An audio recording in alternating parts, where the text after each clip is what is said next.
नमस्कार माझ्या शेतकरी मित्रांनो, शेतकरी दादा यूट्यूब चॅनेलमध्ये आपले सर्वांचे पुन्हा एकदा स्वागत आहे। आज आपण बघणार आहे सोयाबीनचे बाजारभाव। लातूर जिल्ह्यातील म्हणजे दिनांक 10 सप्टेंबर 2025 सर्व शेतकऱ्यांनी हा व्हिडिओ संपूर्णपणे बघा, कुठे स्किप करता। सोयाबीन दरामध्ये लवकरच होणार सुधारणा। तर मित्रांनो, बाजार समिती चाकूर या ठिकाणी आवक 26 क्विंटल, कमीत कमी 4201, सरसंद्र 4274, जास्तीत जास्त 4301 रुपये क्विंटल।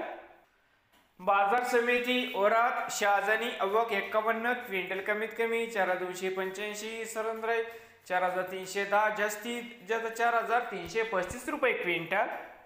बाजार समिती लातूर मुरड आवक 15 क्विंटल, कमीत कमी 4000, सरसंद्र 4300, जास्तीत जास्त 4451 रुपये क्विंटल। बाजार समिती लातूर आवक 2928 क्विंटलची, कमीत कमी 4300, सरसंद्र 4400, जास्तीत जास्त 4531 रुपये क्विंटल। नवीन आले असाल तर शेतकरी दादा यूट्यूब चॅनेलला सबस्क्राईब करा रोज सोयाबीनचे व्हिडिओ बघण्यासाठी। लातूर जिल्ह्यातील